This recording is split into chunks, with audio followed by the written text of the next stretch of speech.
No. No. No. Whether it was due to lack of understanding of the script or because of scheduling conflicts, there are many actors who turned down very famous movie roles and eventually regretted it. I'm sure maybe you want to know who some of these celebrities are. Well, you'd be in luck, because here at Patrol Clip, we are going to discuss 5 of the most well-paid actors that really regretted to not take a role in a film. Before we begin, as always, make sure you hit like, subscribe, and ring the little notification bell so you can stay up to date with all our videos. Here we go. Number 5. Sean Connery as Gandalf. The former James Bond actor was offered $30 million by Warner Brothers to play as Gandalf the Wizard in the fantasy films directed by Peter Jackson and 15% of the franchise's box office. Despite that, Connery turned down the role because of his concerns over the script, and it eventually fell to the lesser-known British actor Ian McKellen. I read the book, I read the script, I saw the movie. I still don't understand it. Ian McKellen, I believe he's marvelous in it, said Connery. Instead, he accepted a part in the critically pissed-on film The League of Extraordinary Gentlemen. Story seekers at bay. I'm Quatermain. You're probably too young to know, but the Empire is always in some kind of peril. With whom, exactly?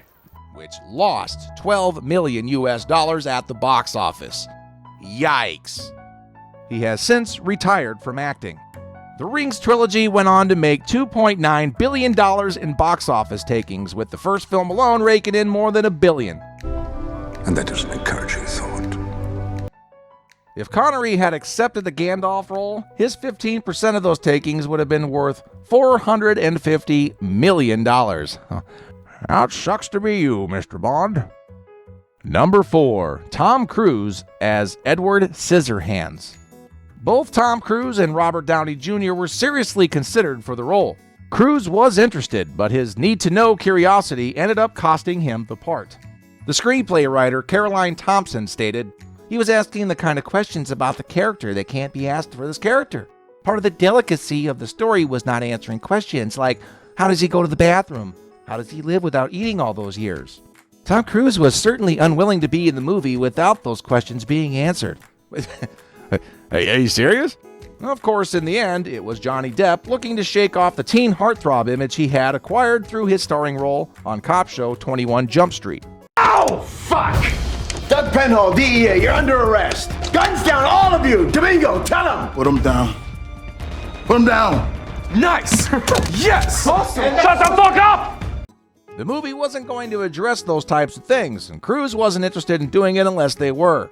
Tim Burton wasn't prepared to redo the story to accommodate those ideas and refused to give the film a happier ending, so no Tom Cruise in this one. Number 3. Will Smith as Neo in The Matrix. Today, it's difficult to imagine The Matrix without the participation of Keanu Reeves. However, the Wachowskis planned for Neo to be played by Will Smith, who at the time was living a moment of great fame. So, why didn't it happen? According to him, in 1996, he was in a very crazy period of his life, and all thanks to the success of The Fresh Prince of Bel-Air. This allowed him to get a place in the Independence Day cast that same year. Shortly thereafter, in 1997, he starred in Men in Black in the company of Tommy Lee Jones. You know what the difference is between you and me? I make this look good. The Wachowskis did not hesitate to look for him for their masterpiece. Unfortunately, the first meeting was a complete disaster. The actor said he didn't understand the plot of the movie and believed that he wasn't smart enough as an actor to play the role. Don't worry, Will. Neither did I. He admits he's not proud of having chosen Wild Wild West, but that did help us see the perfect role for Keanu Reeves. It's one of them stories I'm not proud of, but it's the truth. I did turn down Neo in The Matrix. Smith said, if he had, because he was black, Morpheus would not have been black. Then he would have ruined The Matrix. Well, I did everyone a favor. Matrix up. I would have ruined it. So I did y'all a favor. So I made Wild Wild West. Oh, that's great, Will. Oh, man. Number 2. Al Pacino as Han Solo in Star Wars. This kind of seems almost more like an idea from the Twilight Zone than Star Wars, to be honest. Imagine, if you will.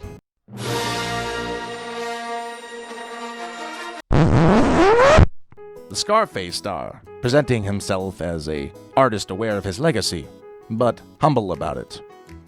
He commented that he tries not to think too much about his great films as achievements, and prefers to use an optic that sees each film as part of the same work by an artist who always seeks to be as diverse as he can. Now you let me go, I'll fix this up. Sure, man. Maybe you can handle yourself one of them first-class tickets to the resurrection. However, Al Pacino does not stop regretting having let go of the opportunity to be part of the legendary Star Wars saga. And that's understandable, of course. Before The Godfather, Pacino commented there were no directors interested in working with him. With this film, things changed, and Pacino has tried to stay open to various offers, but also given him the clarity to see what it was worth. Here's how. I do not regret anything, although I have made several mistakes. I have chosen certain films poorly, or I have taken certain pains for certain roles. Everything you do is a part of you. Turning down Star Wars was one of my first big mistakes. I also didn't want a script by Terrence Malick. All that is in my personal museum of mistakes, along with other good scripts that I let go.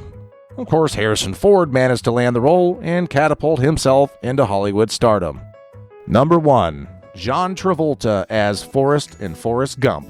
Forrest Gump and Pulp Fiction, both films had several Oscar nominations, but Tarantino won only one statuette for the Best Original Script, while Forrest Gump won 6, including Best Actor. His name's Forrest. Like me. I named him after his daddy. He got a daddy named Forrest, too? You're his daddy, Forrest. The actor turned down the role of Forrest Gump to star in Pulp Fiction. Now, John Travolta later admitted that turning down that role, that was a mistake. Although it's impossible to imagine anyone but Tom Hanks playing the role of Forrest, he was far from Paramount's first choice, with the studio seeking out numerous other high-profile actors to play the part. Clearly, the film would have been very different with Travolta in the lead, and it's tough to imagine for the better. Similarly, others like Bill Murray and Chevy Chase turned down the role. I mean, just try to picture John Travolta sitting there on the bench doing the infamous chocolate scene, if you will. My mama always used to say, life is like a box of chocolates. You know, you take a bite and you don't know. I don't know. I'm actually just now realizing where Mad TV got the idea to do the Gump Fiction parody. I'm diabetic, all right?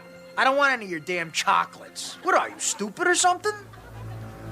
Mom always says, stupid is as stupid does. Now, we probably don't need to explain every single way in which Chevy Chase would have been so wrong for the role, right? Well, guys, that's going to wrap it up for today. We want to thank you for tuning in to Patrol Clip. Make sure you hit like, subscribe, ring the little bell so you can keep up to date with all the videos in the future. And if you got any comments, drop them below as well. And until next time.